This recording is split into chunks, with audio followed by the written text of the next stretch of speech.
Hello friends, welcome to only facts.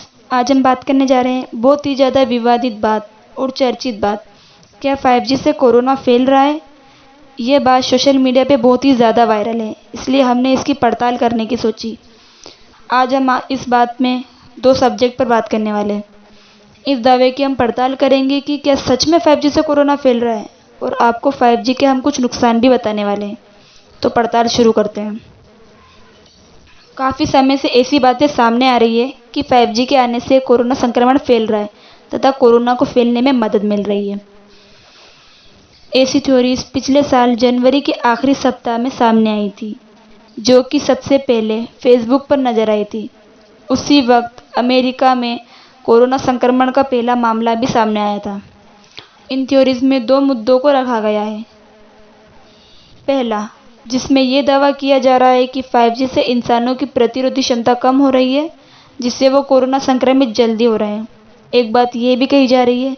दूसरी ओर यह भी कहा जा रहा है कि 5G तकनीक की मदद से वायरस को फैलाया जा रहा है तथा ट्रांसमिट किया जा रहा है। इसी पर रीडिंग यूनिवर्सिटी के सेलुलर माइक्रोबायोलॉजी विभाग के एसोसिएट प्रोफेसर साइमन क्लर्क ने सिद्धांतों को पूरी तरह बकवास बताया। साइमन क्लर्क कहते हैं, 5G तकनीक से लोगों की प्रतिरोधी क्षमता कम हो रही है, यह दावा खरा नहीं उतरता। लोगों की प्रतिरोधी क्षमता थकान या फिर अच्छी डाइट की कमी से हो सकती है। हालांकि इन बातों से ज़्यादा फर्क नहीं पड़ता, लेकिन वायरस से संक्रमित होने का खतरा बढ़ जाता है। साइमन क्लर्क यहाँ भी बताते हैं, रेडियो तरंगें शारीरिक क्रियाओं को भी प्रभावित कर सकती है, लेकिन ये तब होगा जब आपका शरीर का तापमान बढ़ा दे। इस स्थिति में लोगों की शरीर की प्रतिरोधी क्षमता बढ़ सकती है। वहीं दूसरी ओर ब्रिस्टल यूनिवर्सिटी में पेडियाट्रिक्स डॉक्टर एडम फिन के मुताबिक 5G तकनीक की मदद से वायरस को ट्रांसमिट करना असंभव है। एडम फिन बताते हैं, कोरोना वायरस की मौजूदा महामारी में वायरस एक संक्रमित से दूसरे तक पहुंचता है। ये बात तो हम सब जानते हैं कि किसी व्यक्ति के वायरस को लैब में जाकर बढ़ाया जा सकता है, लेकिन मोबाइल फ़ोन के कनेक्शन में काम आने वाली इलेक्ट्रोनॉमिकल तरंगें और वायरस दोनों बहुत अलग चीज़ें। इसमें इतना ही फर्क है जितना चूने और पनीर में होता है। कोरोना की थ्योरी का उदाहरण देते हुए बताया कि थ्योरी में एक अहम बात भी नजर आ रही है कि कोरोना वायरस ब्रिटेन के उन शहरों में भी फैल रहा है जहां अभी तक 5G की टेस्टिंग भी शुरू नहीं हुई है। यहाँ बीमारी ईरान जैसे देशों में भी फैल रही है जहां अभी तक तकनीक की शुरुआत भी नहीं की गई है।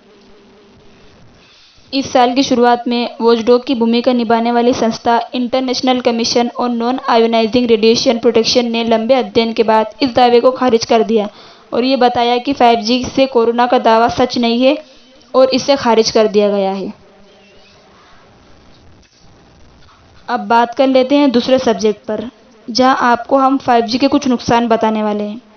पहला नुकसान, आतंक का खतरा बढ़ सकता है। पहला नुकसान ये हो सकता है कि इससे आतंक का खतरा बढ़ सकता है। एक तरफ जहां रिमोट सेंसिंग जैसी तकनीक को तेजी से बढ़ावा मिल रहा है, वहीं स्पेस समेत कई क्षेत्रों में 5G से मदद मिलेगी।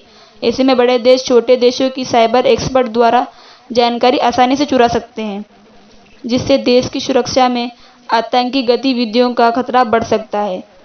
यही वजह है कि चीन, अमेरिका, साउथ कोरिया, जापान समेत कई देश 5G को लेकर सावधानी बरत रहे हैं ताकि इससे कुछ बड़ा नुकसान ना हो।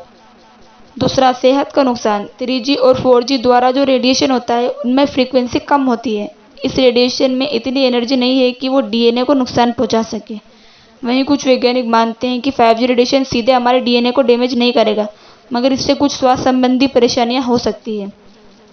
5G के लगातार संपर्क में रहने के कारण शरीर में ऑक्सीडेटिव स्ट्रेस बढ़ सकता है, जिसके कारण अंदरूनी सूजन हो सकती है और कैंसर, डायबिटीज, कार्डियोवास्कुलर रोग और न्यूरोलॉजिकल समस्याएं भी हो सकती है। इस पर WHO का क्या कहना है? WHO के अनुसार अभी तक रेडियो फ्रीक्वेंसी के संपर्क में रहने के कारण किसी भी व्यक्ति की हेल्थ से जुड़ी समस्याएं सामने नहीं आई है, लेकिन वैज्ञानिक इस बारे में रिसर्च कर रहे हैं। इस पर वैज्ञानिकों का कहना है कि जितना हो सके उतना रेडिएशन के संपर्क में कम रहा जाए, उतना ही सेहत के लिए अच्छा है। इसलिए हो सके तो सोते समय मोबाइल बंद कर दें और जरूरी न होने पर मोबाइल का डेटा बंद रखने की सलाह दी जाती है। आपको ये सब्जेक्ट कैसा लगा? अपनी राय जरूर दें।